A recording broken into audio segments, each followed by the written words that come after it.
เข้าสู่ IAEA Expert Mission Strengthening Optimization in Radiological Practice นะคะอาทิตย์นี้เป็นอาทิตย์ที่ 7 แล้วนะคะที่เรากลับมาพบกันท่ามกลางวิกฤตของโควิดและรอบ 3 ในประเทศไทยนะคะแต่ The Show Must Go On นะคะท่านที่ยังกักตัวอยู่ที่บ้านหรือว่ามีโอกาสมีเวลายังไงก็อยากให้มาลองนั่งฟังกันนะคะครั้งนี้ก็เช่นเคยนะคะเราก็ได้รับเกียรติจากวิทยากรของ IAEA นะคะดร.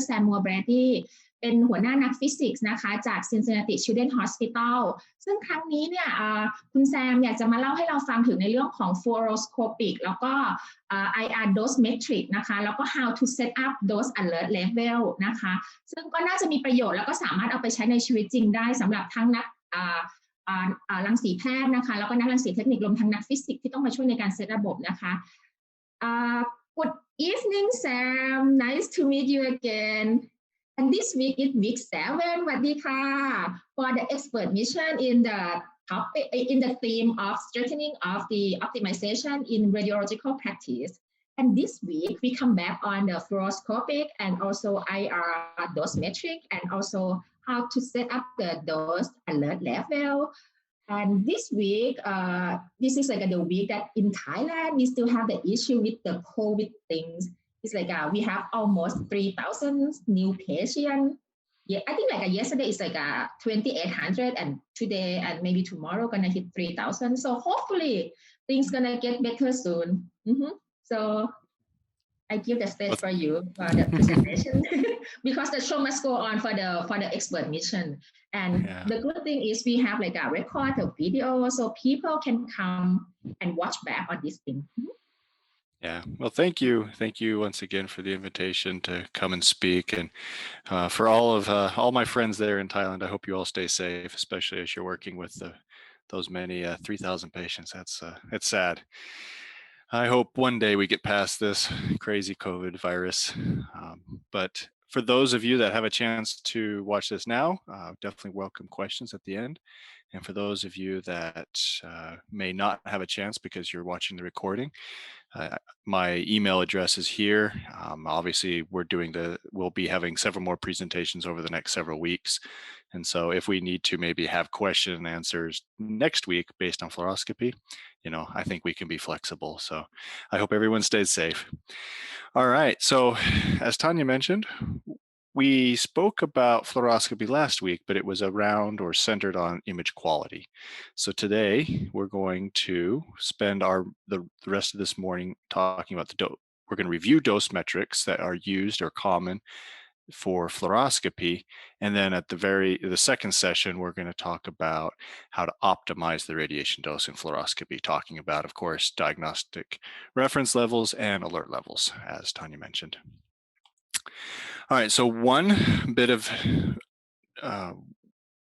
as a question that came up at the end of last week, so I owed you all a little bit of explanation. We talked about using these type of plastic blocks. They're made out of plastic, polymethyl methacrylate, or PMMA, and you can cut them in various different thicknesses and different up from 0.25 inches or 0.6 centimeters. I have my largest is 2-inch thick or 5 centimeters thick.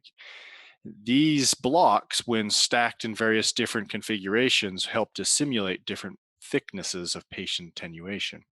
So we definitely use this when we're trying to estimate how image quality will change by different patient size. And of course, when it comes to radiation, when you put an ion chamber or some kind of dose monitoring device in there, the system will change the radiation output based on the various different thicknesses of plastic. And so the question was, how many of these blocks should I use to simulate various different patients? And here is a table for those of you. So this is in the PDF that will go out. Of course, you can have this and look at it closely. And so you have a couple of columns here. We have the anterior posterior dimension, and then we have the lateral dimension. And then if you take those two values, as you see in this little equation, anterior posterior times lateral, and you take the square root of that, that gives you the effective diameter of a patient. And so these values right here are for a variety of different patient sizes. There are kind of quote unquote equivalent weights and ages So they're not perfect when you're trying to compare a piece of plastic to a patient's size, weight, and age. But as I'll show you on the next slide, they actually do pretty well. And so if you want to simulate, for example, a 6 or a 7-year-old patient, then you would take 6 inches or 15 centimeters worth of these plastic blocks and place them within your eye, within the radiation beam of your fluoroscopy system, and it will use the same amount of radiation output as if a similar size 6-year-old patient was on the table. So I use these blocks. In fact, many of my colleagues here in the US, and I know several in Europe, use these blocks. I'm sure even you guys have these and have been using these in Thailand, but they're a phenomenal way they're really simple. They're actually really cheap, easy to make. If you crack or break them, they're really only pennies on the dollar to buy this plastic. So they're really good and something that you can distribute to a lot of your different hospitals. They're infinitely cheaper than if you go out and buy these types of phantoms, these anthropomorphic phantoms. And so I have these 5 anthropomorphic phantoms of various different patient thicknesses. And what I did is I went and I put them all on the fluoroscopy system and I turned it on and I looked at how much radiation output there was. And then I did the same with these blocks. And I compared. So here you have on the x axis here the abdomen diameter of these 5 phantoms. That's why you see these 5 markers here. And on the y-axis here, you see the various different thicknesses or stacks of plastic. And what you can see here is it's almost a one-to-one relationship. You can see here the PMMA agrees to better these blocks. They agree to better than 93%. So the fitting coefficient, the regression of 0.999, so it's an excellent fit. And the conversion factor from PMMA blocks to these anthropomorphic phantoms is 0.9336 or roughly 93%. So the point here is these blocks are phenomenal if you want to use them to do dose and image quality optimization in fluoroscopy. All right, so getting to today's topic, dose metrics for fluoroscopy. Uh, as we said, even last week with image quality, the metrics we use must be something that are measurable. And so it's the same concept here. We can't really necessarily pick different metrics, such as effective dose or others, that you can't physically measure with an ion chamber because it's something that we can't validate on the machine. So the first and most important aspect of any dose metric we use for fluoroscopy is something that's measurable. And the second is ideally, whatever quantities we choose to track and use for diagnostic reference levels or for alert levels is something that would correlate with risk or correlate with radiation exposure. So, patient potential risk or being able to measure something that would have some kind of way to correlate with future cancer or stochastic risk. And then the other one being radiation output. So something that would affect tissue like the skin burn, hair loss. So your deterministic risk. There are a variety of dose metrics out there. And so here are the most common ones that you will see when we talk about fluoroscopy. I give you the common abbreviation in this column.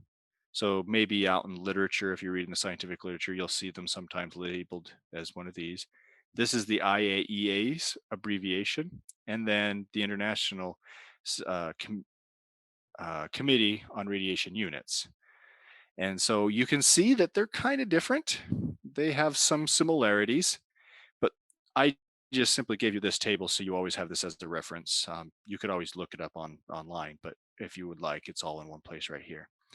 So there's a variety of different metrics. What we're going to focus on today for fluoroscopy, for traditional real-time fluoroscopy, we're going to focus on the CAP or the Kerma area product, the cumulative air Kerma, and this is at the R right there is with respect to the reference point, which I'll talk about, peak skin dose, fluoroscopy time, and then when we actually talk about where we use the C-arm, the fluoroscopy C-arm on such as interventional systems and even some mobile C-arms, they can actually spin in a programmed way to create a volumetric CT data set. And so in that case, there are a variety of different metrics we'll talk about for that.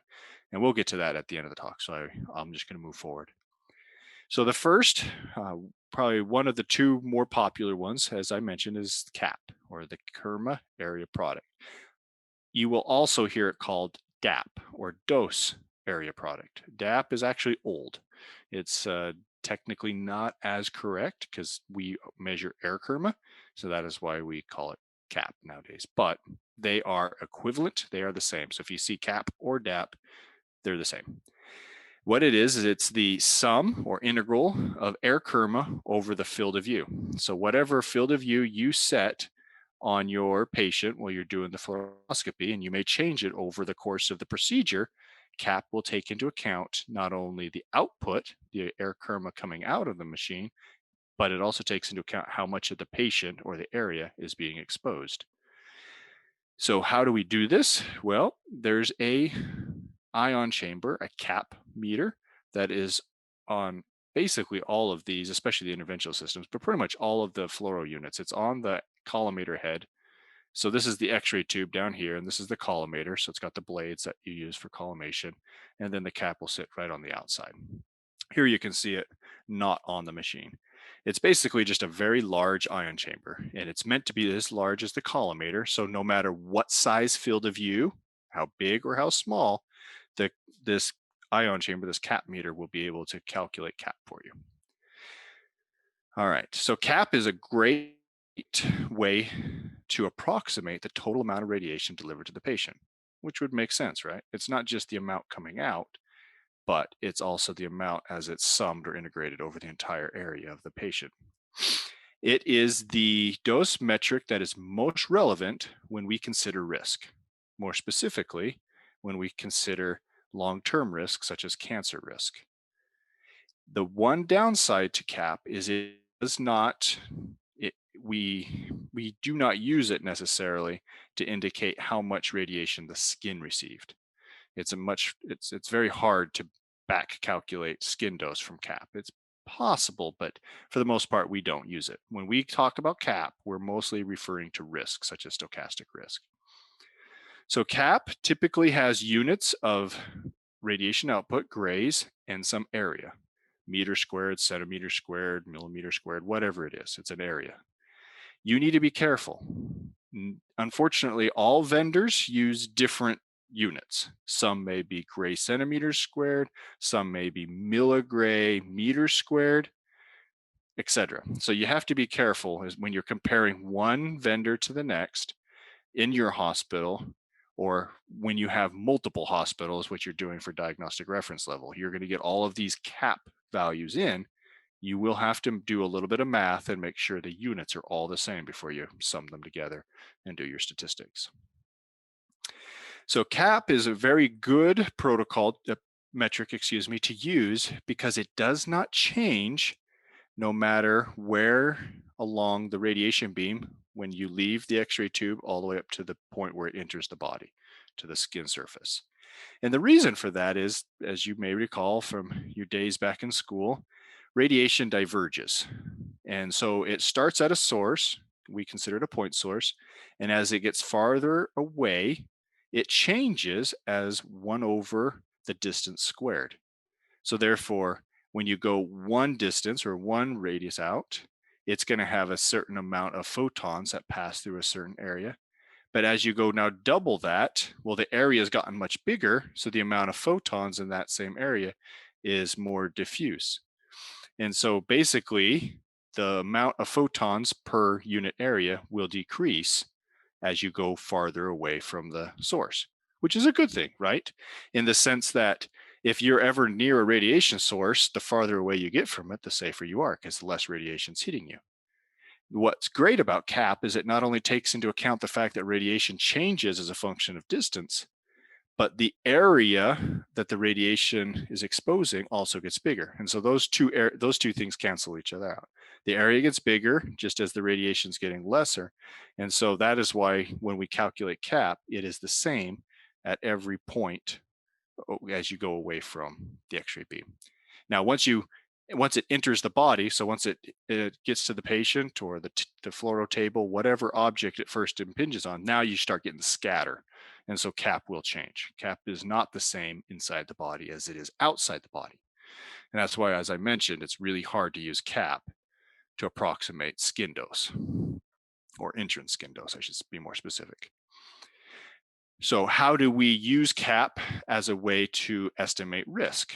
Well, there are a variety of different correction values. So you can find these out in the literature. I simply listed two. You go out, here's one publication where they provided an average correction factor that will convert your cap to effective dose. And so they did it for gender, male or female. And then another publication down here where they actually broke it up as a function of body size based on BMI. And so you can see the numbers change a little, not a lot, 0.27, 0.29, down to 0.23, but they do change. And here's the standard deviations. And here you can see the range. Now these ranges, 0.17 to 0.35, I hope that helps you understand that when it's all said and done with, there is a lot of uncertainty when you make these conversions. And so that's why, once again, first of all, effective dose is not patient dose, it's population dose. In other words, you can only ever say that the risk to an individual is the same as if it was another person in that population. And so you're just saying that these 5-year-olds would have, or these 10-year-olds, or these adult males would have this quote unquote risk. And the fact of the matter is there's a pretty good error bar on this because of this range. And so it's a first order approximation to risk. I would never use this as a way to determine if someone's going to get cancer in the future. It's just there's too much error there in your measurement. So the way you can do this, and I gave you a simple example here. This was from a dose from one of our fluoro patients. This is just the dose summary sheet at the very end. You can see in this case, I only captured it for the cone beam CT. They did do one fluoro right in the middle there at 2 frames per second, but for the most part, I only captured just the first few series, which had the X per CT, which is a Philips version of the cone beam CT. And here you can see the system gives you the DAP or cap, and also gives you the air kerma values, etc. And so here I can take all of these values and I could either sum them all up as just an average, or I could sum them all up as a total. I could average them if I really wanted to, or I could calculate this effective dose for each one of them.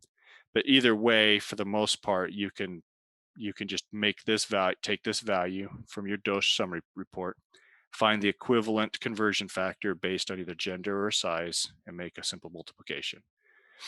And it's here, this is just a simple plot where I was doing some work where we were comparing the CT doses from the fluoro C-arm rotation and the CT doses from a standard traditional CT scanner, which we're actually going to talk about later today. And so you can apply these correction values as long as you have a DAP or a cap. Excuse me. The next dose metric that's very important is the cumulative error kerma. And the R in the subscript stands for at the international reference point, which I'll demonstrate in a second. So the cumulative error kerma at the international reference point is a value that will always be, especially it has to be on the newer scanners. Older scanners, not so much, but basically for the last 10 to 15 years, it's been required by all vendors to show this value on the screen. So while you, the physician or the technologist, as you're operating the machine, you should be able to see the error kerma value in real time. Here's an example of a system that shows error kerma and DAP or cap in real time. This one only shows the error kerma and then just the total fluoro time. So it just depends on the vendor. They're all different, but the one thing that is going to be consistent is the error kerma value. So what do I mean by international reference point? So in this example, I'm just going to use a C-arm, and this is an interventional system, but I'll show you where the reference point, international reference point is for all types of fluoroscopy systems in a minute. But in every one of the systems, these C-arm systems, you have the detector on one end, of course, and the X-ray tube on the other arm, on the other side. And there's going to be an isocenter. That's the point on these C-arms that the C-arm itself will rotate around a patient. That's the point you want to stick dead center of the patient so that we can get the radiation dose, so we can get the right radiation dose to the patient and good image quality. If you go 15 centimeters from the isocenter towards the X-ray tube, that is the international reference point. It's always 15 centimeters towards the X-ray tube from the isocenter. Now, why is that? Well, the reason for that is if you place that isocenter dead center to your patient, and if we assume an average 30 centimeter diameter or 30 centimeter anterior posterior depth, thickness of a patient, then if isocenter is at center, there would be 15 centimeters from the center to the skin, the entrance skin or the patient's back, if they're laying supine on the table. That is why it's 15 centimeters. It approximates the point where the patient entrance skin dose would be calculated if they were a typical or average person laying supine or prone, I guess, doesn't matter, on the fluoro table. All right, so here I just give a simple list. This is a way for you, every system, every vendor, every configuration out there will have to define its international reference point. It's always defined the same place, but you can see that every system will have a subtle difference just because of the geometry, the size of the machine. And so you need to know exactly where your international reference point is so that you can do some dose calculations, which I'll show in a moment. And so here I just simply listed a few: GE, Philips, a couple Siemens units. These are systems that have international reference points that range from anywhere from 67 centimeters from the focal spot all the way down to about 60 centimeters to the focal spot. So there is a difference. You can't assume it's all the same. It's always different for every machine. Well, vendor, I should say. A value that might be more interesting is the international reference point to the floor. And that's just because not every machine do you know exactly where the focal spot is, but you'd obviously know where the floor is. So if you measure from the floor up to an example, a GE Discovery IGS, it's 92 centimeters from the floor to the international reference point. So here I just gave you some values here. And these values will be important in a little bit when we go to calculate patient's dose, and I'll show you how to do that in a couple slides. So as I mentioned, every type of fluoroscopic system has an international reference point at a different location. You and I know fluoroscopy comes in a variety of different geometries, variety of different flavors. So you have your typical C-arm for your interventional systems, for your cath labs, your cardiac cath labs. For your routine conventional fluoroscopy that's performed in radiology, you'll have either an under table X-ray tube or an over the table X-ray tube. In the case where it's under table, the international reference point is 1 centimeter above the table. And then in the case of an over table tube, the value is 30 centimeters above the tabletop. So here you see it's slightly different. In a fixed C-arm, typically found on your mobile units, it is 30 centimeters from the detector. In a mini C-arm, oftentimes used in ortho, because it's very small part and the C-arm is actually very short distance and small, there is no international reference point. And that's mostly because in these cases, you usually place the anatomy directly onto the detector. In this case, an II, but it could be a flat panel too. So as I mentioned, why is the IRP, the international reference point, at 15 centimeters? Well, as I mentioned, if you have a typical patient that is roughly 30 centimeters thick or in diameter, as long as the isocenter is dead center to the patient, then that international reference point is going to give you a pretty good approximation to the entrance skin dose. So the value you see on the monitor gives you a real-time value of how much radiation is exposing the skin. Now the problem with that is we're not all exactly 30 centimeters thick. And we don't always have the isocenter exactly in the center of the patient. So here you can see two geometries that aren't necessarily anterior posterior. You see here we're off on an oblique angle. In this case, the isocenter is off centered a little bit. It still works out that the international reference point is basically at the skin line.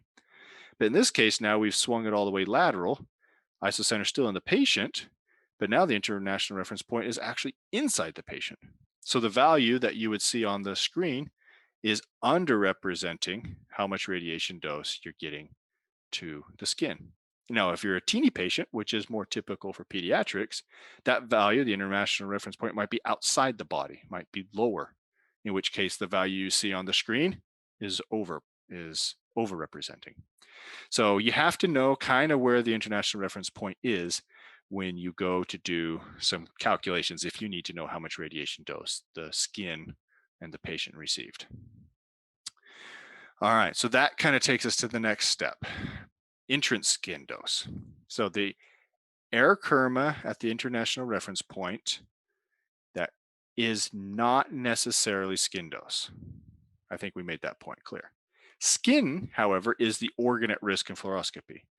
When we consider the exposure risk, we're basically afraid that we're worried that we're going to cause some kind of tissue reaction. Too high a radiation dose can cause, of course, as you know, epilation or erythema. So the reddening of the skin, necrosis. If it's a high dose, obviously loss of hair. And so we're mostly concerned with how much radiation the skin gets. So we need to make some calculations to convert our cumulative air kerma at the reference point to the air kerma of our skin, so the entrance point. So what we're going to do here is I have an equation, and I'm just going to step you through how to use this equation.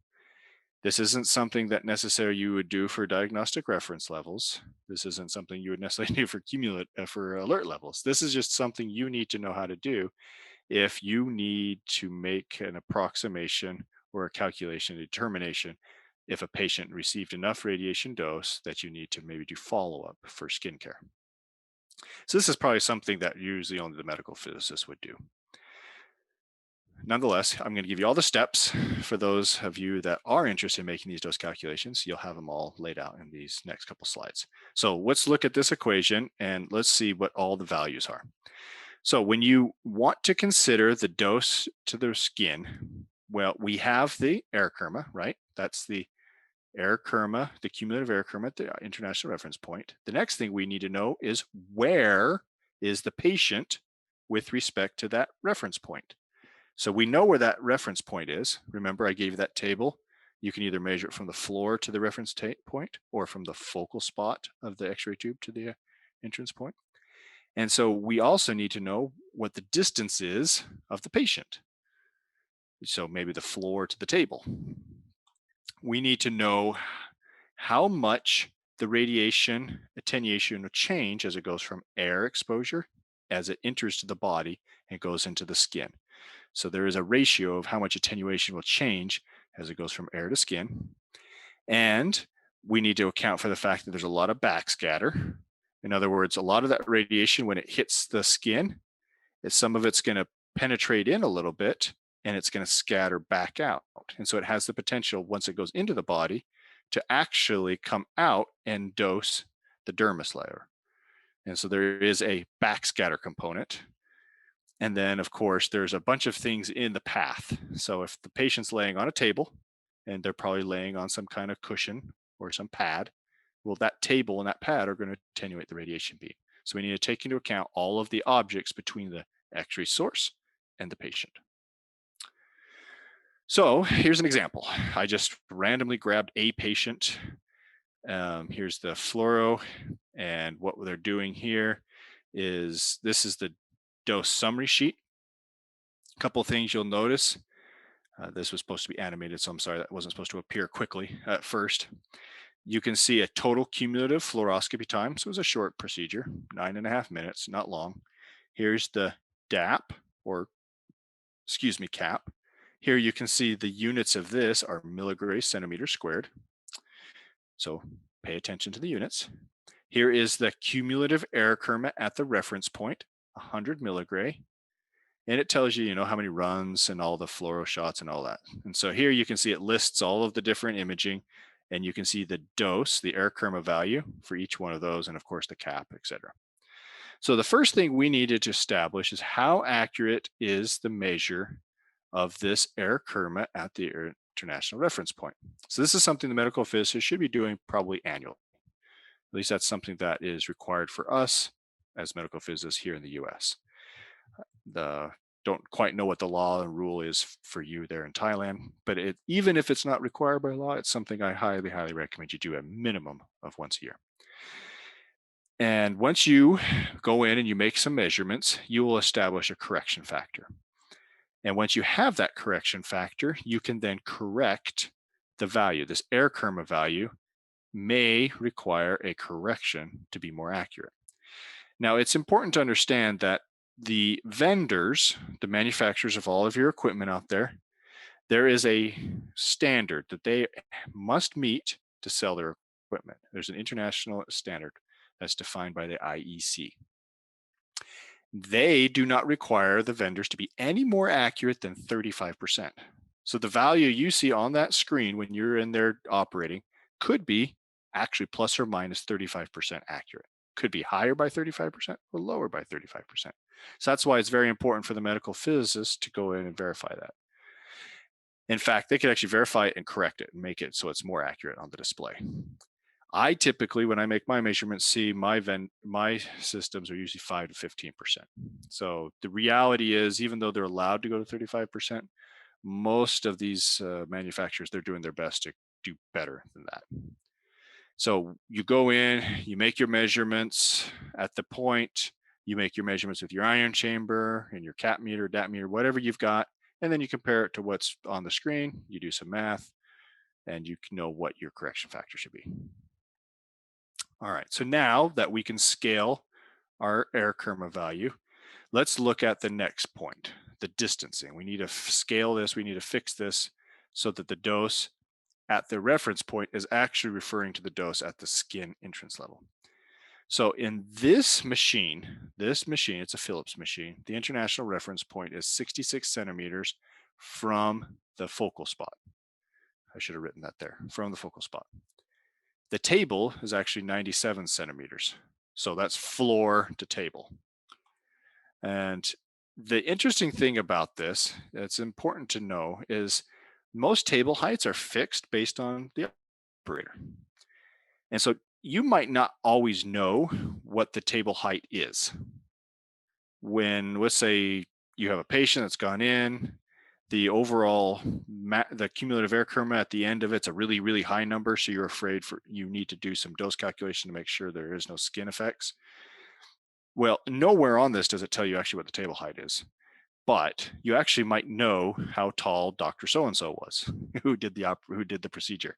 In fact, I have a table in my spreadsheet that tells me the height of all of my physicians, because they all pretty much operate at a certain level. They're not going to operate with the table so high, and they're not going to operate where they have to hunch over. They pretty much always operate the table at a very specific height.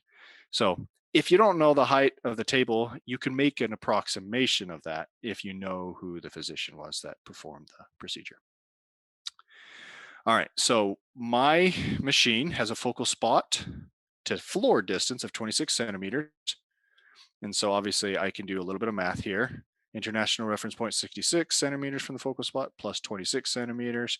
So, I got, what is that, 80, that's 92 centimeters from the floor. So my international reference point is 92 centimeters. My table is 97 centimeters. So now I know that there's a 5 centimeter difference. So it's actually not at the entrance point of the body. I need to correct that. And I also know that this patient is laying on a 12 centimeter thick pad along with the table. So you do some math, 97 centimeters plus 12 centimeters for the patient, or for the pad, so the patient's actually up 12 centimeters, minus it from the floor. So now I have a distance source, the focal spot, to the actual point where it enters the patient. So you can just do some really basic geometry math. You put those values in here. And so you put your you know what the source to the international reference point is. Now I know what the source is to the patient's back, or assuming they're supine. And now I know that this value needs to be scaled by 63% or 0.63. Oh, lost our picture there. Got corrupted. Sorry. I'll fix that on the PDF. So now that is fine if it's a simple anterior posterior. But if you actually look at it, in some of these, this patient had an angulation. So now it's going to be either angled, in this case, cranial caudal, or it might be rotated. There might be some angle. So you might have to actually pull out your old geometry, something you probably didn't do since college. But you just need to pull out your sines and your cosines and your tangents and figure out what the actual distance is if it's at an angle instead of directly up and down perpendicular.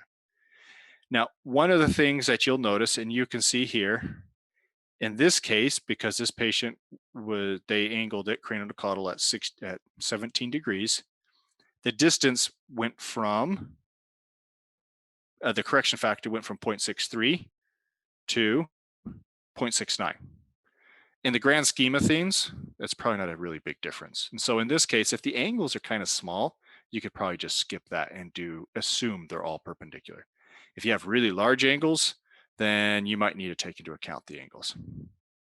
All right, we got our image back. So now the next step here is we need to account for the fact that there are attenuation differences from air to soft tissue. This value is pretty much always either going to be 6 or 7%. So it's just one of those numbers you'll memorize. It does depend on the type of KV or filter and all that. But even when you take into account the half value layer, which is KV dependent and filter dependent, the value is pretty much always somewhere in that 0.06 to 0.07. So just memorize one of those values. The backscatter factor, once again, this does vary. Of course, it would vary depending on the patient thickness. And there's a bunch of different factors that make it change, but the values don't change that much. They're basically 30% or 40%, so 1.3 or 1.4. In other words, the fact that radiation enters the body a little bit and then backscatters back actually increases the radiation dose at the skin level by 30 to 40%. It's actually pretty substantial when you think about it. Where did I get those numbers? It came from this publication. If you're interested in a nice read, it's an old publication, but it's a good one. And then finally, I measured how much my pad is, that patient pad and the table. I measured how much attenuation that is. It reduces the beam by 10%. So taking all of this together, let's now calculate our patient's skin dose. So I have the option here. I can either apply this equation 15 times all the way down this list and then sum it up. You may have to do that if there are large angles.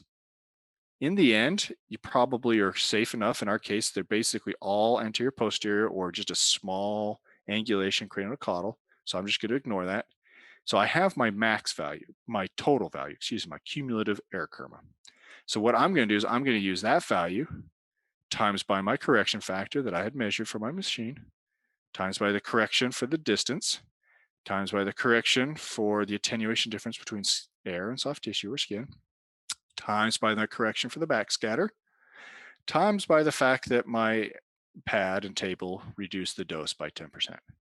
And so what the machine said on the monitor, what you saw as a physician, if you were the one that did this procedure, you would see 101 milligray at the end of the procedure.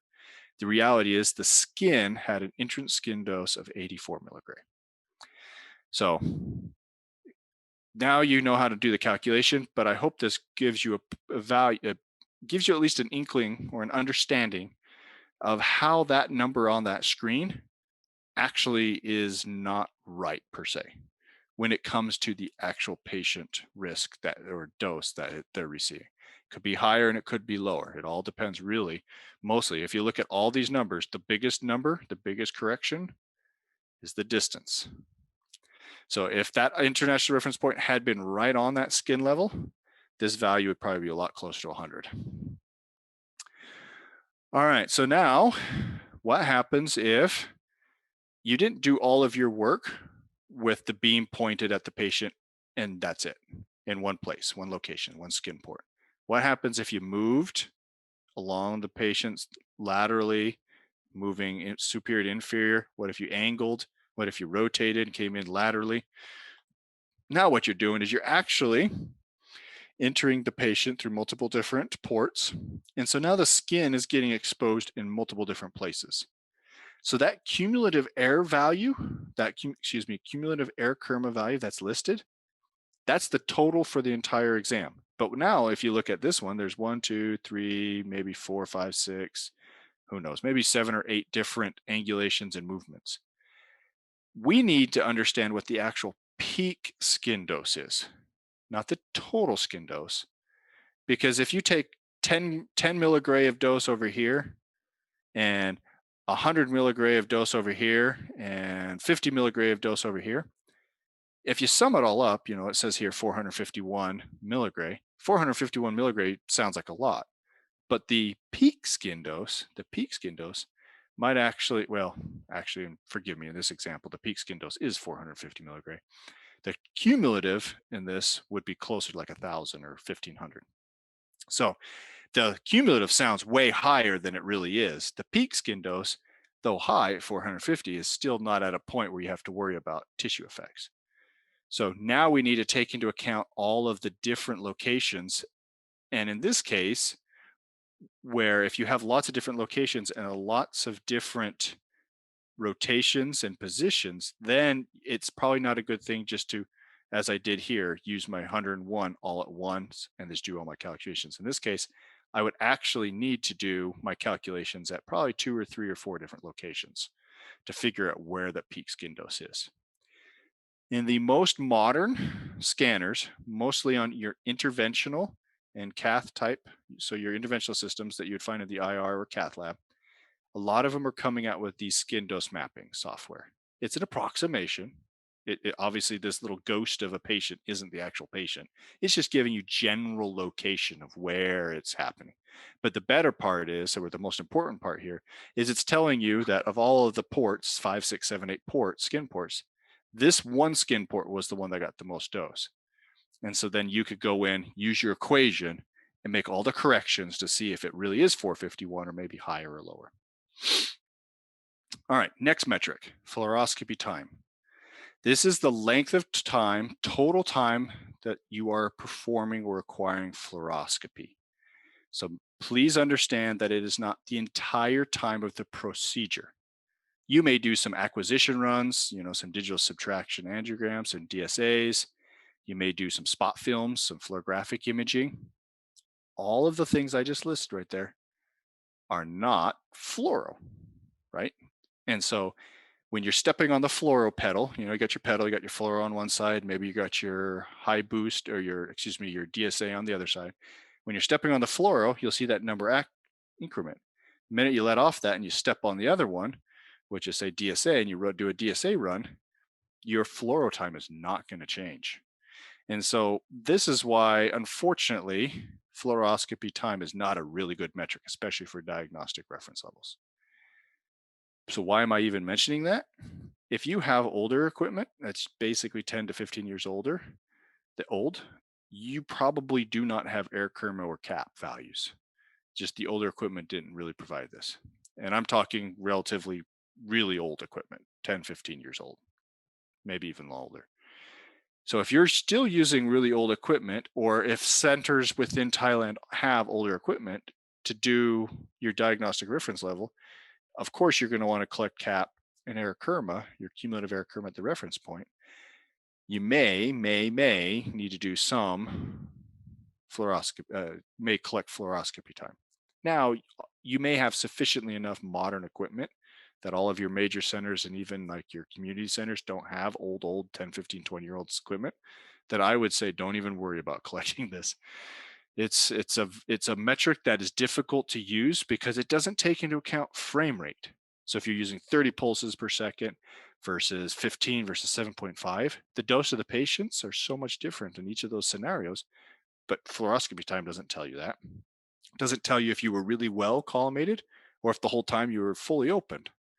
It doesn't tell you the geometry if you were doing everything laterally or obliquely versus anterior posterior, which we know anterior posterior is going to be your lower dose, because technically we tend to be thinner that direct dimension.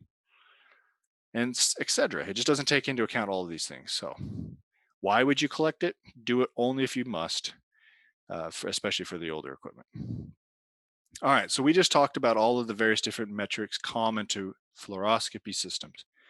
Now, as I mentioned, some fluoroscopy systems can actually do a spin rotation and acquire a tomographic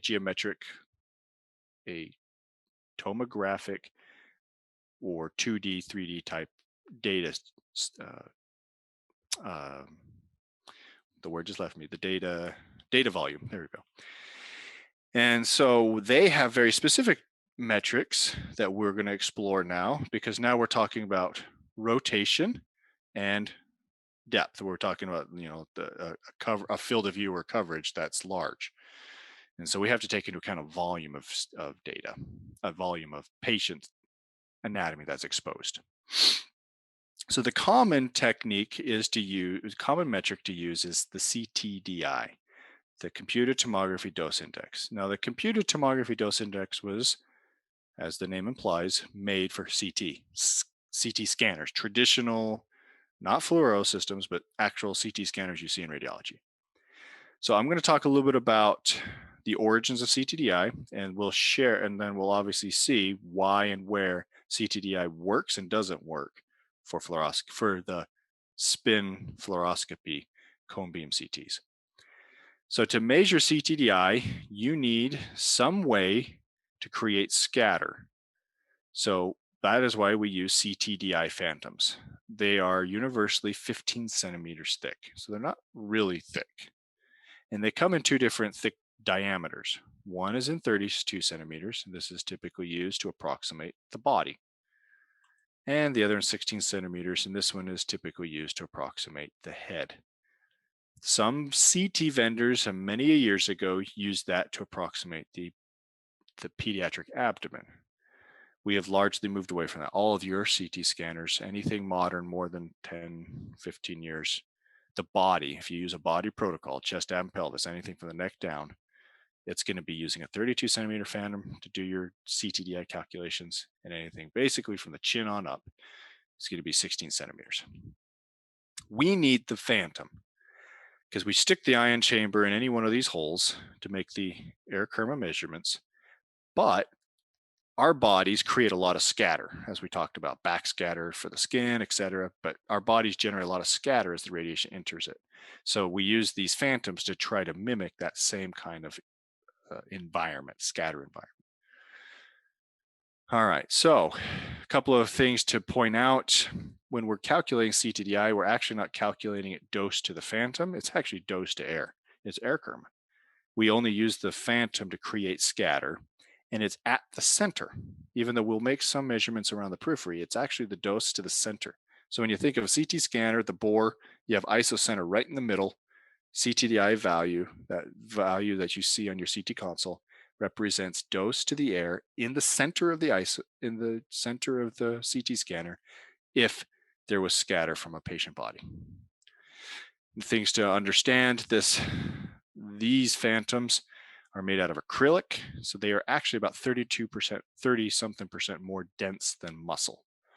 So obviously they're going to attenuate differently than our bodies. But like I said, from the beginning, CTDI is not meant to be a patient dose metric, and B, it's not dose to the phantom. It's just there to cause scatter. We typically will measure the value for CTDI, the air kerma value at the center, using an ion chamber probe that is 100 millimeters long, or 10 centimeters. So we will put this in, we'll scan it, we'll integrate it. We're integrating over the length. We're summing the dose. We're integrating over the length of the ion chamber. And the point of this is the phantom, as I said, creates scatter. So this blue line down here would be if there was a very, very, very narrow beam going in. And so there's very little scatter created. So you have very little scatter tails. In our more modern CT scanners, they're 64 slice, 4 centimeters, or even the new 16 centimeter or 320 slice scanners. These have very long tails. And there's a couple of things. We want to collect this because we want the ion chamber to measure all of this. But as you can see, even these ion chambers can't collect all of the scatter for two reasons. One, they're only 100 millimeters long, and two, the phantoms are only 15 centimeters or 150 millimeters wide. So if you have a 16 centimeter, 160 millimeter wide radiation beam from a CT scanner, this phantom is actually not even as big as the beam itself. So the fact that we use CTDI, these phantoms and all this for CT itself, it's difficult to make the measurement. Now think about that on a fluoro unit. We're not doing 4 centimeter imaging on fluoro. We have these 25 or 30 centimeter large, 40 centimeters, depends on the detector size you've got.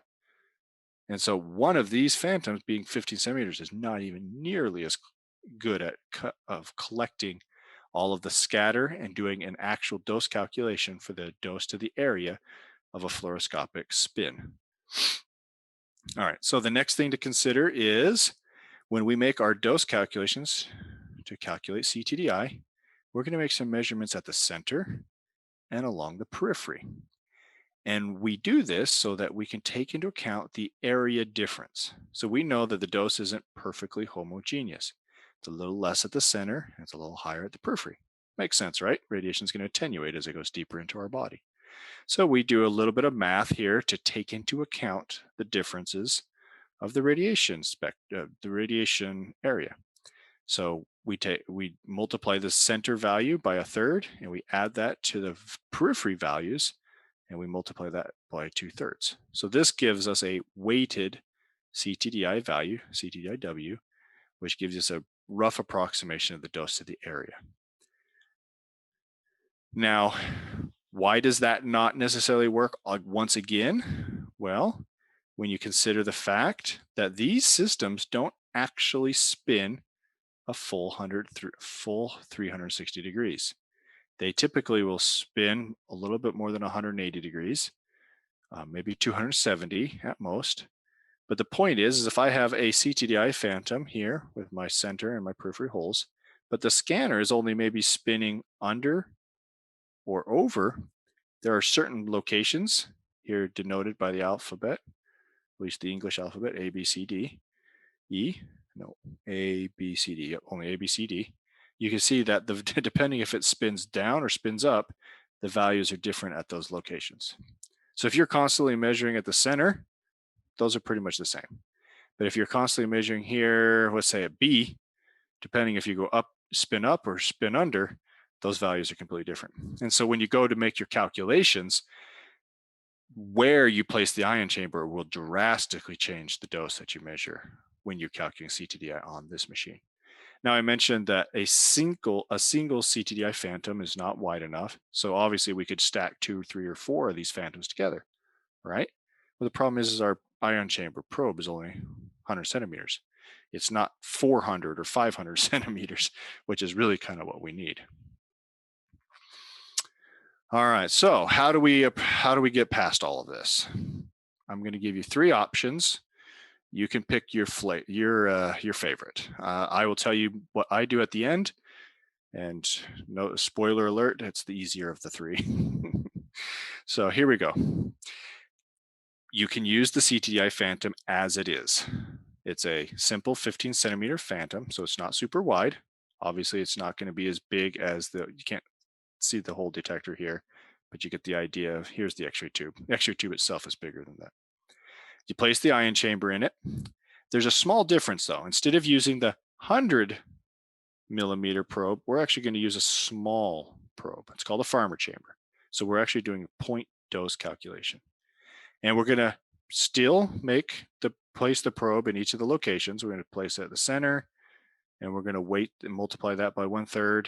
And then we're going to make our measurements on all the peripheries, and every one of those will sum up, and we'll once again multiply that by 2/3. So we're doing the same kind of calculation, but it's not really CTDI. So be careful calling it that. I know you can go find papers out there. You can go read some papers in the literature that will call this CTDI. It's not. So be careful what you call it. Some people, if you try to publish it and you call it CTDI, they won't let you publish it. So for what it's worth, you're mimicking the process of calculating CTDI. So how could we get a little bit better? Well, a group here in the US through the AAPM, which is the Society for the Medical Physicists here in the United States or America, we have a report 238, that's coming out, in which they looked at variety of different phantoms. In fact, option 1, 2, and 3 all come from this report, as you can see here, report 238. In one case, they looked at using a very long phantom, 600 millimeter phantom. It actually comes in 3 chunks. The thing weighs, I'd say it's probably getting up close to 80, 70, 80 pounds when you heft that thing around. So it's not for the faint of heart if you're lugging this thing around. It's got a center hole and it's got a couple other holes, one at the periphery, and then there's a couple of holes, not at necessarily the periphery, but kind of intermediate. We're going to still use the same phantom, ion chamber, the pencil chamber, the farmer chamber, and that will allow us to make sample measurements along this entire length. Now here you go, you can see the detector is actually on the bottom. And so this detector, you can see, is obviously smaller now than the the phantom. So in this case, we'll actually be able to capture all of the scatter. So we're getting better now. The issue with all of this is, you can go buy this phantom. I did. It cost me here in the US, goodness, I think it cost me $8,000 to $10,000 US dollars. So you can go buy these and you can place them all over Thailand if you want. But the fact that they're about 80 pounds, they're not really easy to move around. Some people will go and they'll just have 4 or 5 CTDI phantoms because they already own them doing CT scans. So they'll just take those and just kind of tape them all together. You could do that too. But you got to understand it's going to take about 4 CTDI phantoms taped together to get the same equivalent length. The small difference is this is actually made out of polyethylene, not acrylic. So this material is tissue equivalent. It's actually soft tissue equivalent. So it will cause or create scatter more similar to our abdomen than the CTDI phantoms. All right, so all of that aside, how would we use this phantom if you were so adventurous? Well, the idea here is if you were to place your ion chamber at the center and you turned on this beam and you did your spin, and you collected all your radiation, well, you're going to get a bunch of scatter. And so we need to collect all of this scatter data. Now, once again, we don't have we don't have an ion chamber length that's 600 meters long. You just can't go buy one of those ion chambers that are 600 millimeters long. So the other thing we do is we use a really small one and we take it and we place it at the center of the phantom and we do a spin. And then we move it 5 centimeters, 10 centimeters farther towards the end of the phantom. So we're going to start here and we're going to increment our way towards the end of the phantom.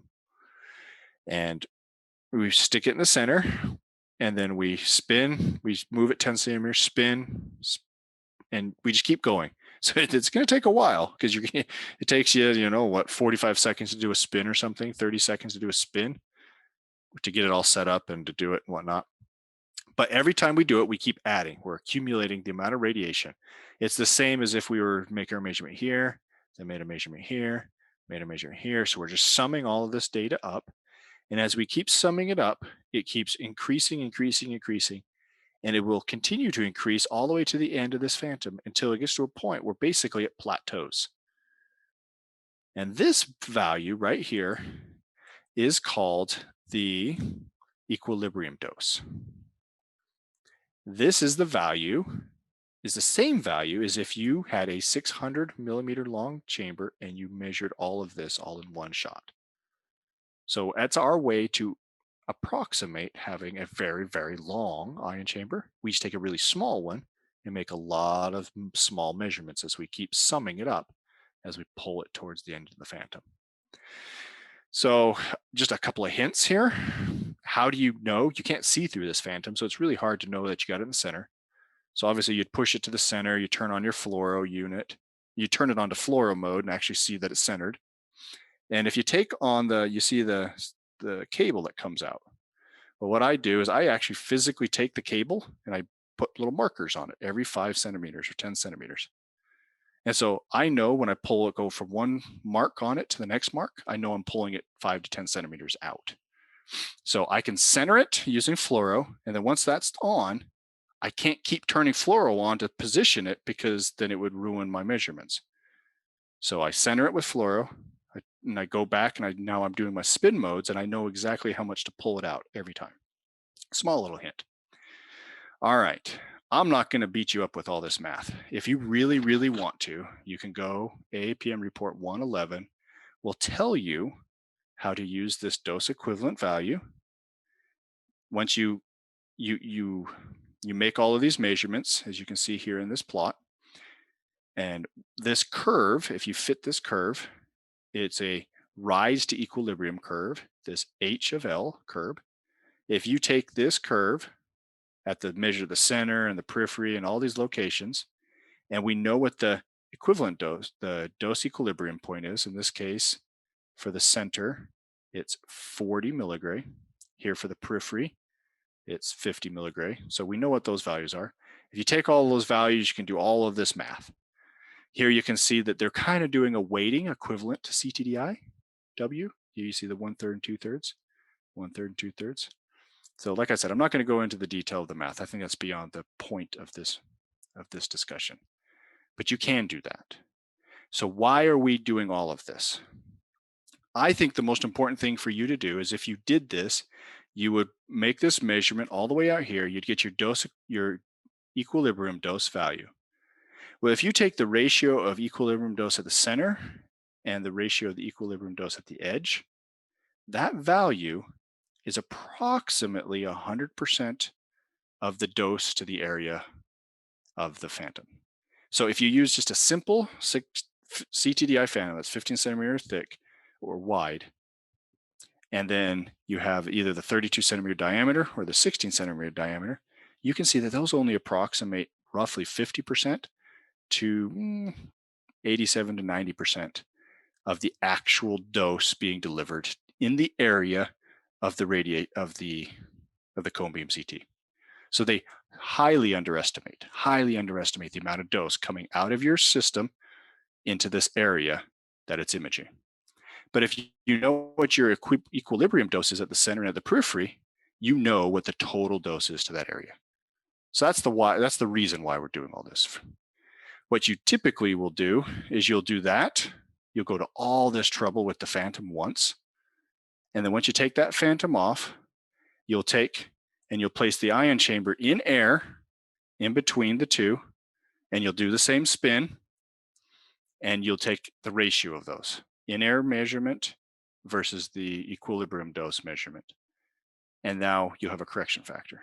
So the next time you come, when you have to do these measurements next year, you don't need to lug that big 70, 67 pound phantom everywhere. You don't have to set it up. You don't have to sit and pull it out as you keep doing 10, 20 spins. Take you hours to make those measurements. I promise you it takes a long time. But just to simply set it up and do an in-air measurement, boom, you're done. Takes you maybe 10 minutes to do that measurement. So that's one way to make option 2 more reasonable every year after. All right, option 3, and this is that easy option I was kind of referring to. What you do now is you set it up. You got your ion chamber here, some kind of stand. Here's another wonderful use for all those plastic blocks. You just use it to extend your ion chamber off into air.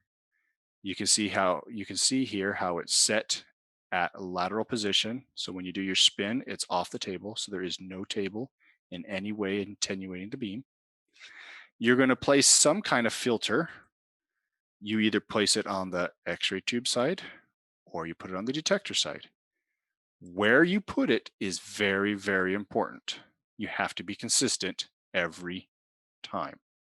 Because if you put it on the X-ray tube side, when the photons come out, it reduces the beam. So the value you measure on the ion chamber is going to be low. If you put the copper filters on the detector side, then the photons will not attenuate. So the value will be high at your ion chamber, but then they will be low at the detector. It doesn't matter. You're using that copper to make the system think there's a human being on that table. 3 millimeters of copper is a roughly good way to approximate the abdominal thickness of an average human. So we set it up, we make our measurements in air. Wherever you put your filters, you are consistent year to year. Done. It's actually a much simpler way to do it. So a couple of things to take home as we wrap up the second part of this is the cone beam dosimetry. It is not straightforward. It is not nearly as straightforward as was what we talked about with fluoroscopy. It's just because it hasn't quite been developed yet. It's being worked on, but that means there's not one way to do it. There's actually multiple ways to do it. 3 ways right now that are being proposed. How you do it is your choice, but you need to be consistent however you do it over time. And I would say if you're trying to compare one hospital to the next, you need to make sure the values you're collecting are the same across all of Thailand. So you have to just make that decision as a committee. All right, so up to this point, we've been talking about dose metrics that are values that you will see on the monitor in the room when you're doing your procedure. And those are values that you'll collect for your diagnostic reference levels. You'll collect for your alert levels. You'll collect just for your statistics. They do not necessarily relate to the human being, the body. Now, we can make calculations to calculate the peak skin dose or the entrance skin dose. We demonstrated that today. But that still doesn't really take into account how much radiation dose the patient is receiving. There's really only one way to do that, and that's either to make actually 2 ways. Physical measurements, if you have one of these type anthropomorphic type phantoms, which here you can see I was doing this about a month ago. This is an adult male size phantom. That guy weighs about 140 pounds. So, well, no, he's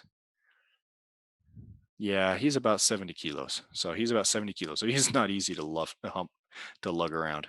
And I've gone through, and you can see I actually put one breast attachment on it. So he simulates both my male and female. And I place these MOSFETs. They're called MOSFETs. They're small little dosimeters. The dosimeter itself is about a quarter of the size of your pinky nail. So they're really, really teeny. And so I can place them all throughout the volume of the phantoms I use. Here you can see an example of an adult male. We did a bunch of measurements in the lung, basically in the chest region, the mediastinum, and then in the abdomen of a 5-year-old phantom. So they're just placed all over. The nice part about this is I can do a bunch of measurements in the patient in these phantoms, so I can get organ doses, and that really gives me a better understanding of how much radiation a patient, if they were of this same size, how much they would receive. And so it gives me a better idea of risk and patient dose. It's not true patient dose. The other option would be to use really high-end software called Monte Carlo, where you would take the actual patient images and do a lot of calculations on it, and it could tell you what the organ doses are. So there is no real one way to calculate patient dose in fluoroscopy. Just like we talked about in CT a couple weeks ago, there really isn't a way to do patient dose in CT either. A lot of great ways to approximate it, could do a lot of calculations. So we're still getting there. Hopefully in the next decade, we'll make it a realistic approach that every time we're imaging someone, we'll actually know what their dose is, but we're not quite there yet. All right, so let's take another step back. So we've been talking dose metrics. We just talked a little bit about patient dose. Now, what are the effects that we're considering? Like I said, skin is our number one organ, is our critical organ, the one that we're most concerned about. We know that tissue effects have a threshold. Any dose to the skin under this limit has no effect. That is well established.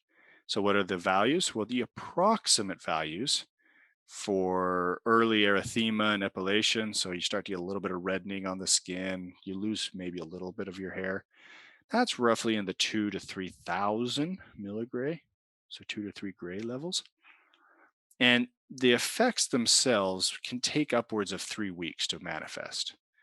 So typically what's going to happen is if you're in there, you're going at the end of the procedure, you see the cumulative air kerma dose is somewhere in the ballpark of 4,000 milligray, you're going to say, hey, I think there may be a skin effect. You'll ask your physicist to do some calculations. They'll do all those corrections to make sure it's actually dosed to the skin. And then they'll realize, and then they'll come back and say, yeah, this patient got, let's say they got 3,300 milligray. In that case, you'd probably say, well, let's bring the patient back in 3 weeks and we'll do a quick inspection to see if there is any effects. Obviously, as the dose gets higher, the effects get more severe. And then the onset times do tend to get a little farther out. And that's just because now we're talking about dermal necrosis, we're talking about deeper effects. And it takes a while from those deeper tissue effects to manifest all the way to the surface of our body. So one thing that is important to understand that we're starting to better understand now is the radiobiology effect in fluoroscopy. The reality is we're not therapy. We're not delivering 1 gray of radiation every minute. That's nearly instantaneously giving a high level of radiation all at once.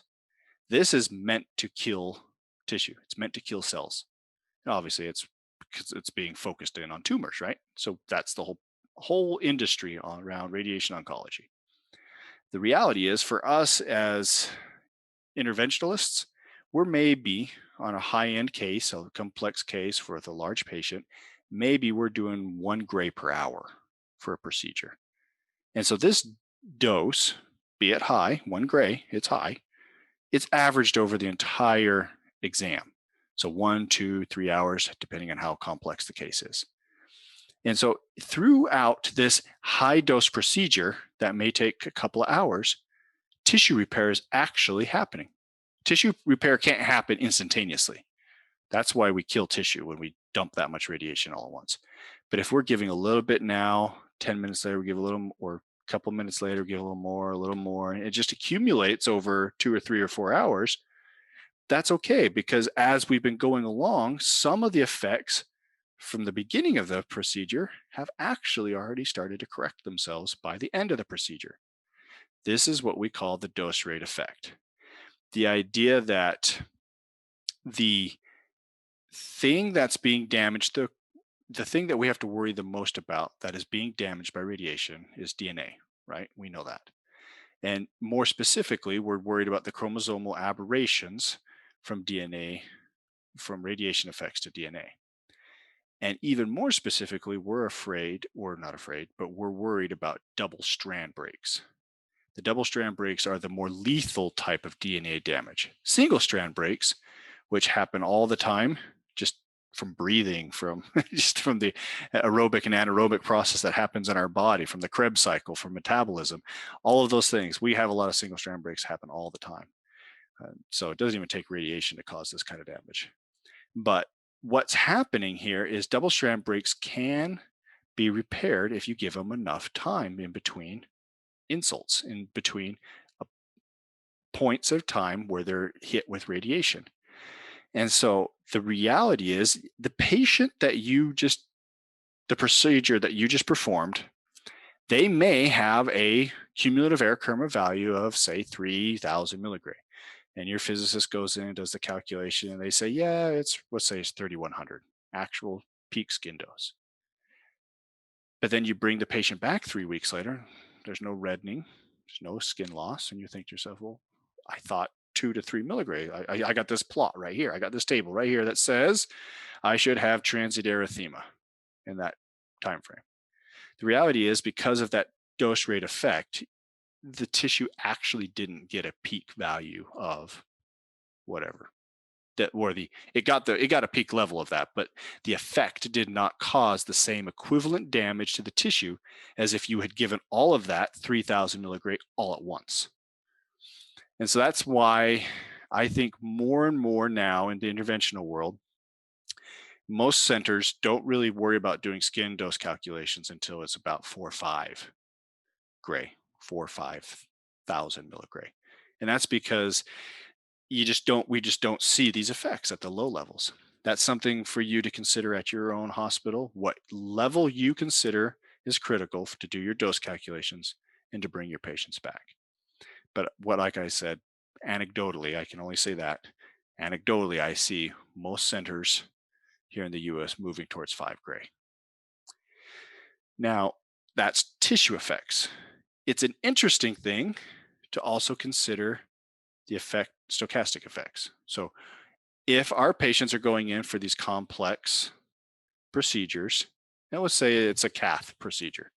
So this is something that they may have to come back 2 or 3 times doing embolisms. Maybe you're doing some kind of, I don't know, you're trying to do some valve replacements, or they need to come in every couple of years to get something done with their pacemaker. So let's just assume these are very intense. These are high dose procedures, and they're happening over the course of 2-3 years. Well, if you give that same amount of dose, that's the equivalent of 1, 2, or 3 years all at once, we know that there is a linear effect. And there's an increased chance of stochastic effect, or increased chance of risk of cancer. This is a publication. They were just looking at lung cancer. So irrespective of what's here on the y-axis, if you give the dose instantaneously all at once, small or even really high, your risk of stochastic does go up. But look at this. This dashed line down here is what we would probably see in the interventional world, where now you got one complex case, I don't know, a year, 2.5 years ago. And then they had a follow-up 3 months later, and a follow-up 6 months later, and a follow-up at a year mark, and then a follow-up at 2.5 years. So they've gone and they've had these complex, higher, quote unquote, dose procedures, but it's spaced out over the same 3 year. You can see that their risk is almost nil. It's almost no different than it would be from background, which is considered a 1. So this dose rate effect not only affects tissue effects, that's why we're not seeing as much skin erythema and epilation, and it's also why we don't have a epidemic of cancer patients coming out of our cath lab or our interventional lab. It's because it's just this beautiful effect from the dose rate. So radiobiology is pretty amazing. When you actually start to put the biology and the physics together, you get some really neat outcomes. All right, last couple slides summary, and then we'll move on. Wow, I've been long-winded. I've gone a little long today for this first session. So summary, dose metrics for fluoroscopy. We looked at CAP, which best relates to the overall risk or cancer, stochastic risk. So if there was a metric that related to cancer or the risk of cancer, that would be your CAP. Of course, you need to have a conversion factor to get that from CAP to something that we understand, such as effective dose. Cumulative error curve at the reference point is the value that's the most important when it comes into considering tissue effects, such as our skin. And we can use that to calculate the actual peak skin dose. Fluoro time, only use it if you absolutely have to. Dose metrics for cone beam CT there's no consensus.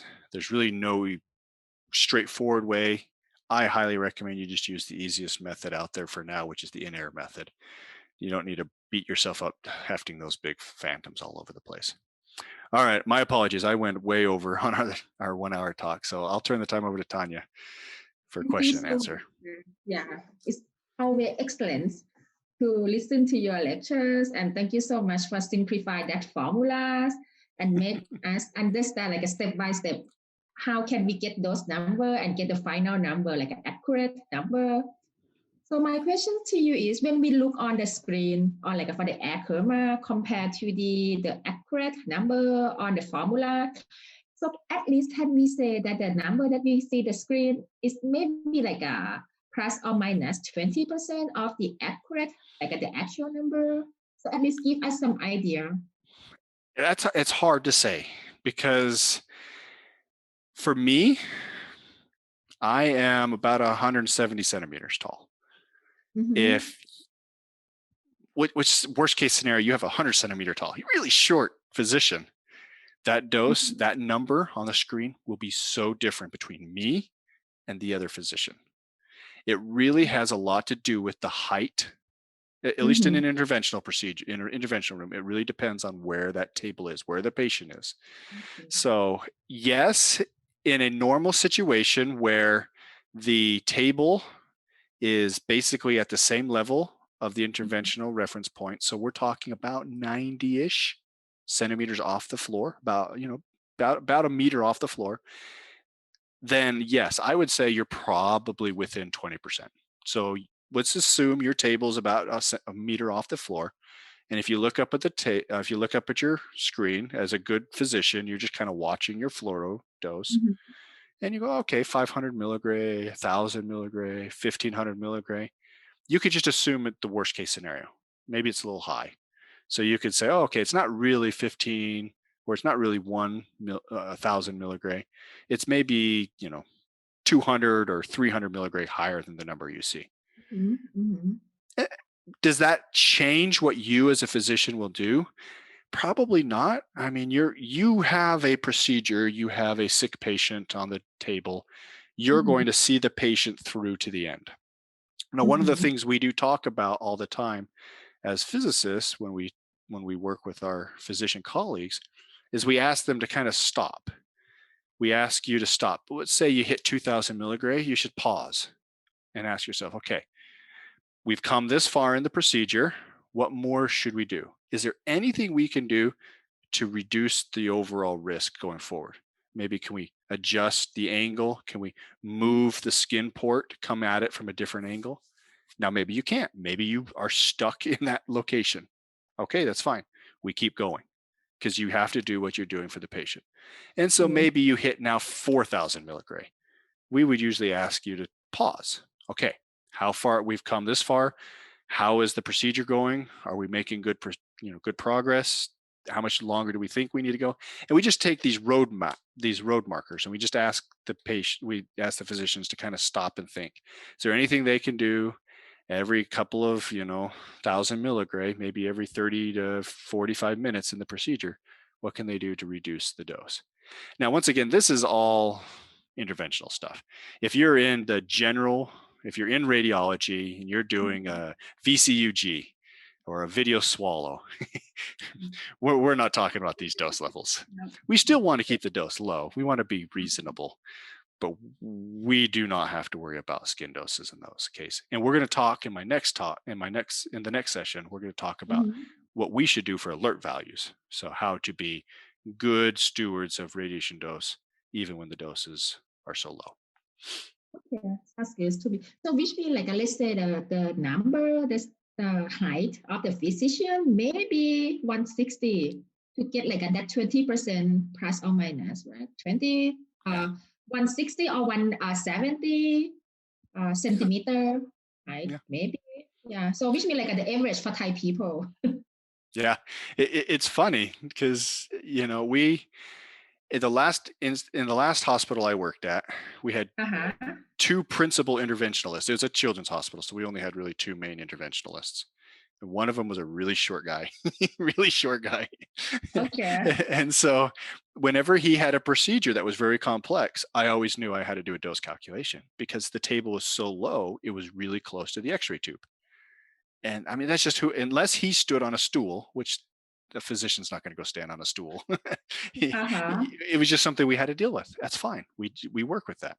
And he knew it. He knew he was short compared to his colleagues. And so but he was really good. He was really, I mean, he was older. He had been there doing this for 40 years. So he was very efficient at getting in, doing the job, and getting out. But it's part of the process. You have to deal with the geometry of the system and the operator, if you have tall operators or short operators. Sure.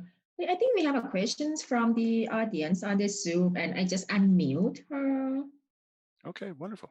Yeah, คุณเพชรจากจุฬาป่ะคะค่ะครับ Okay. She's No muted problem. herself. Okay. So yeah, so I have another question. I see that you mentioned about the tube, like over table and under table for the tube. Can you tell me or discuss about a pro and con? Which one give a more radiation dose, less radiation dose, scatter radiation, or a pro and con on each of them? they're both great systems. Mm-hmm. It's funny, if you talk to the vendors, the only reason they build under table X-ray tube fluoro systems anymore is because of the United States. For whatever reason, physicians here in the US prefer the tube under and the detector on the above. But if you go out into Europe, I would I could be wrong, but I bet if I went into Thailand, I would probably see a lot more over the tube above the patient than below. Those types of systems tend to be used more internationally. Now, why is that? Those systems, because the table here, I can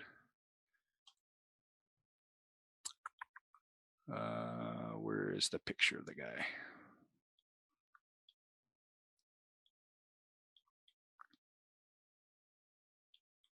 There it is. All right, hopefully you can see my screen back. So Yes. the nice thing about these systems right here is that tube can go really high. You can actually do radiographic imaging, normal DR/CR type imaging on these machines. So a big reason why these machines are used everywhere, mostly outside of the US, is because they're multi-purpose. You can do both fluoro, and then if you pull the tube up, you could actually do abdomen imaging or Mm-hmm. short field chest imaging. You can do long bone imaging for the legs and stuff because the system will move. So they're actually very versatile. You can actually do scolies on these machines. You can Mm-hmm. tilt the machine up, get the patient vertical, and the tube will just drop, and you'll get a nice scolie shot. Whereas you can't do that with these. This X-ray, the detector here, either an II or a flat panel, it's too close to the patient to do normal diagnostic work. That machine, the under table tube machine, can only be used for fluoroscopy. But now, is the fluoro dose greater for this than this? They're about the same. For fluoro doses, the one difference when you got the tube up here versus the tube below is you, the operator, get more radiation dose. With the tube down here, a lot of that radiation, as we talked about last week, most of the radiation that scatters off of the patient scatters back towards the tube. So if the tube is Mm-hmm. below the table, it's your legs get more radiation dose, but your legs are not that radiosensitive. Now, if you're over here, so now the patient is on the table and the X-ray tube is up here, now the Mm-hmm. radiation is bouncing off the patient and going up and out. And so Mm-hmm. now your upper body, your face, if you're standing, if you're operating on an angle, maybe the side of you, as an operator, you get more radiation. So some systems, like this over tube table, they're called remote systems, where the actual operator is in a booth and they're not even in the room. For us in pediatrics, especially in pediatrics, we don't do that because you're a radiologist. You have to be in there almost always touching the Patient. patient, Yes. moving the patient. And so for these types of systems, you as an operator would want to make sure you have all your protective gear on because Mm-hmm. you get a lot more radiation. But that's I really see. the biggest difference. I see. Okay, that makes sense to me. Thank you. So two Yeah. more questions, Sam. Two Mhm. more questions on the chat box. So the first one is, should we do the report when we found the CAK higher than 5,000 milligram? I would say yes. At my institution, that's my threshold. So if Mm-hmm. the cumulative error curve is 5,000, then I, the physicist, will do the dose calculation. Now, we had a patient just a couple of months ago. It was a cath procedure. So they had biplane. One was over 5,000, one was 4,500. And we Mm-hmm. did the calculation for both. And you would expect at 5,000 and 4,500, you would expect to have some kind of tissue effect, some reddening, maybe some hair loss. Mm-hmm. Nothing. Nothing. So we talk about that dose rate effect helping save Mm-hmm. our skin from having all of these effects. I still will do my calculations at 5,000 just because I want to be safe. And we file the report and we put it in their patient records just to so, and this is, I think, the most important part, so that let's say they come back 3 months from now and they have the same procedure. Well, the physicians will be able to go in and say, oh, 3 months ago, they just got 5,000 from this side, 4,500 from this side. Mm-hmm. Now, if we do it all again, the fact of the matter is, over time, the risk may not change as much, but the skin isn't going to be as resilient to radiation. So if I Uh-huh. give it another 5,000, another 4,500, I might actually see an effect this time.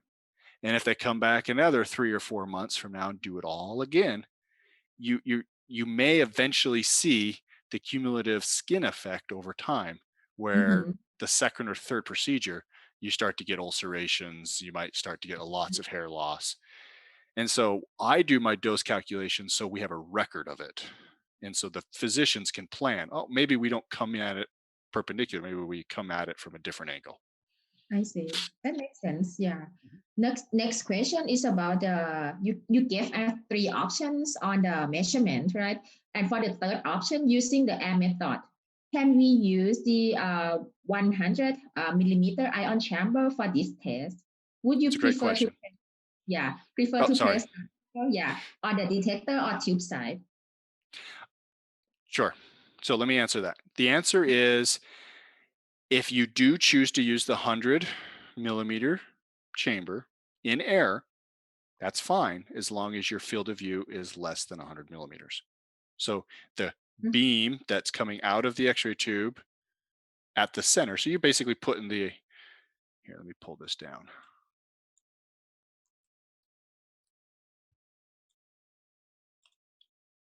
And right there.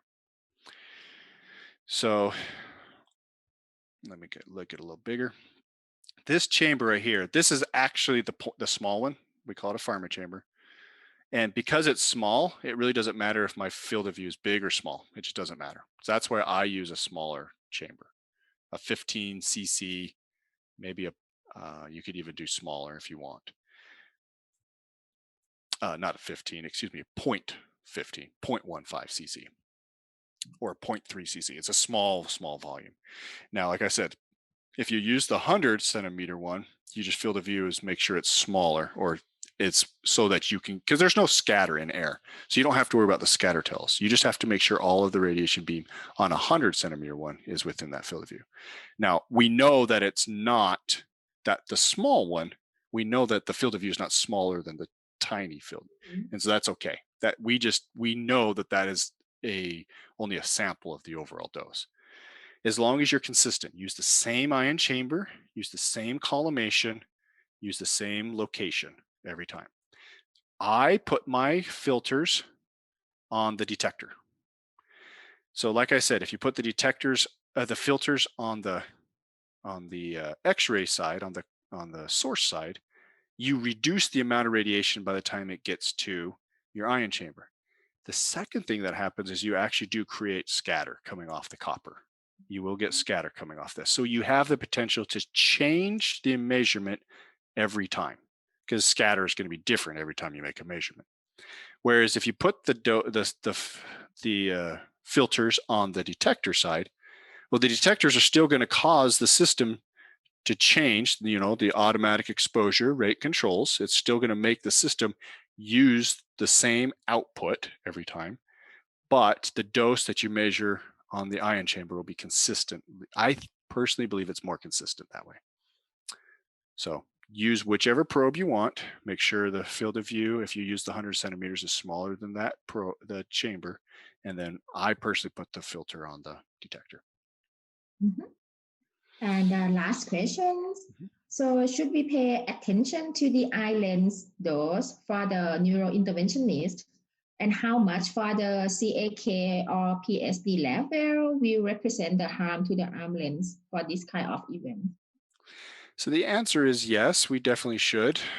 It's gone from 150 down to 50. And in Europe now, I believe it's even 20 milligray. So they keep reducing what they consider is a safe amount of radiation to the eye lens. And this is just because we're seeing more incidents of cataracts. That's what we're dealing with, is opacifications. So how can you be safe? If you are at the table side, if you're a physician, I would recommend wearing glasses, leaded goggles. So you get the wraparound glasses. You don't have to get the big bulky goggles. You can if you want. They have nice ergonometric glasses now. That's good. But make sure they wrap, because I got my reading glasses on right now, and if I turn my head sideways, my glass doesn't wrap around. So if you're consistently looking at the monitor, but you're stepping on the pedal and the patient's right here, you will actually get radiation shine through to your eye. And so you need to make sure your goggles or your glasses wrap. They are really good. The lead in your glasses are as good as what you get in your thyroid shield and your chest, in your overall lead apron. It's not as thick because it would really kind of hurt your nose after a while, but they're still really good. And so yes, I would do that. And like I said, the numbers keep changing. Here in America, in the US, we've gone from 150 down to 50. We haven't gone as low as Europe. Europe is really low now. They're at 20. So I don't quite know which one Thailand subscribes to, but I would just err on the side of safety and wear leaded glasses, especially if you're at the table. Now, there are people like anesthesiologists that'll be in the room. So in pediatrics, we knock a lot of our kids out for interventional procedures, all of them. So the anesthesiologist can sit off on the side of the room, and usually we'll have a rolling cart, like a leaded shield. And so they do not have to wear glasses. Nurses that are coming in and going out, technologists even, they might be operating the machine, but they'll be at the end, or the foot of the table. They might not even need it because there's not a lot of scatter at that point. Every step you take back, so basically every, not meter, but a third, a half a meter or so, about every step you take back from the table, the scatter dose drops by 1,000, 1,000th. So every point away from the table, your scatter exposure goes down really, really quick. So unless you're the doctor, the physician, really kind of at the patient side, or a supporting nurse or technologist right there next to him, I wouldn't worry too much about glasses. I see. Yeah. So come back again, Sam. Last questions about the third option. So do we place the dosimeter in the distant half, the SID? I would put that dosimeter right there. I would put that at your IRP. So if you're in the interventional room, you're going to place it right here at the IRP, because that international reference point is the value you see on the monitor. And so that's just, so you're still doing your spin, and that value will then, it's not perfectly at isocenter, so just point that out. But that's the point that you'll see in the report. So when you get the report right here, well, we didn't do any rotations on this. There will be an error Kerma value for the rotation. Oh, actually, I do have, where's my cap? There you go, this guy right here. So you can see here this roll, this cone beam CT, it had a cap or DAP of 6.07, and it had an error Kerma value of 18. So that 18 value was measured at this point right here. Now, if you want to make it just super simple, you could put it at isocenter. But like I said, just be consistent. Because like I said, this value is a value you're comparing every year. You just want to make sure that machine is the same year to year to year to year. And if you do the same measurement on machine A and then machine B in the next room, that's a good way to make sure your rooms are giving you about the same radiation dose, going from room A, room B, room C, all the way down the hallway. So whatever you do, just be very consistent, and that should help you compare all of your values. I see. Wow, we have a very productive discussion today. So come back again, Sam, for the lendos. So last question, we talk about the physicians lendos that we need to wear, like the goggle to protect the eyes, the lens. And how about the patient? Oh, should we worry about the so the for the patient? Yeah, so if you're doing a neuro case, the question is, can you do the procedure as a physician? Can you do what you need to do without the beam right on their eyes? If the answer is yes, then yes, do that. But if Mhm. you as a physician absolutely need to put the beam in, maybe you're coming in from the back side of the head and it's coming out the front of the head,